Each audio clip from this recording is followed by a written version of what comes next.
New polling is out from Pew Research that shows some really interesting ways that other countries are thinking about the United States, most notably our neighbors to the north and the south. Canadians and Mexicans answered a Pew Research poll in a bizarre way. The poll was seeking to find out of 25 different countries who was their greatest ally and who was their greatest threat.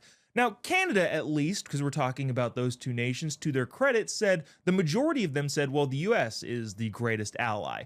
There were also half of the countries polled said, yeah, the US is their greatest ally. Now, I don't know why that wasn't 100% because we're the biggest, the best, and we're going to be the ones who come and save your butt if anything goes wrong, for better or worse. That's just the reality of it. I don't know why it's not 100%, but at least it was half. But the disturbing and very odd thing is, also a majority in both Mexico and Canada said that while the United States is our greatest threat, first things first, Mexicans in Mexico, over the last 10 years, an estimated 200 to 250,000 Mexicans were killed by the cartel. So maybe the greatest threat to Mexico is Mexico. And hey, syrup guzzlers up to the north in America's hat, Article 5 of NATO says that we have to defend you in case anybody attacks you. And considering that we're not gonna attack you, maybe we also aren't the greatest threat. I don't know what these people are thinking other than Trump mean, he send mean tweets and makes fun of us and calls us the 51st state, which by the way is still hilarious and we should still do it. But the idea that these countries think that we are the biggest threat to them is hilarious. Let's bring in our fantastic panel for the day. Stephen Gardner is host of the Stephen Gardner Show, and new time guest Liz Benishu. I think I pronounced that right. Hopefully I did. Guys, thanks for joining us. Really appreciate you taking the time. Absolutely.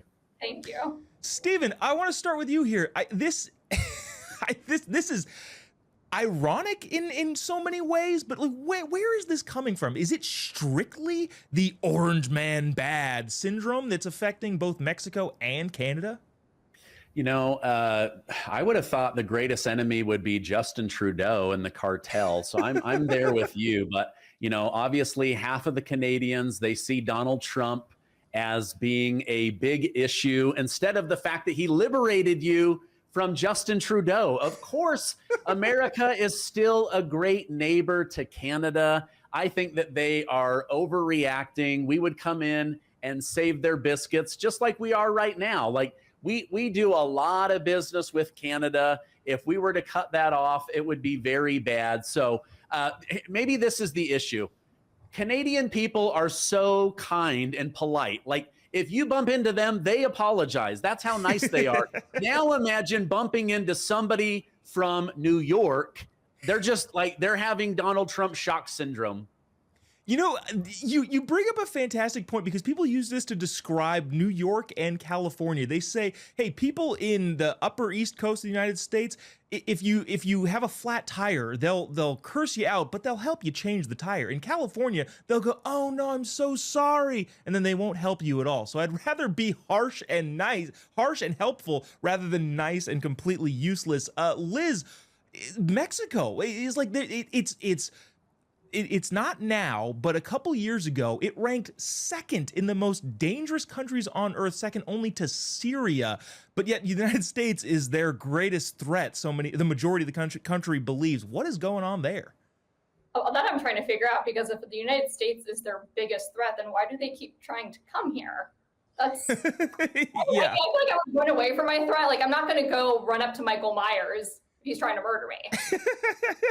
Yeah, I'm not entirely sure how that makes any sense on any level whatsoever.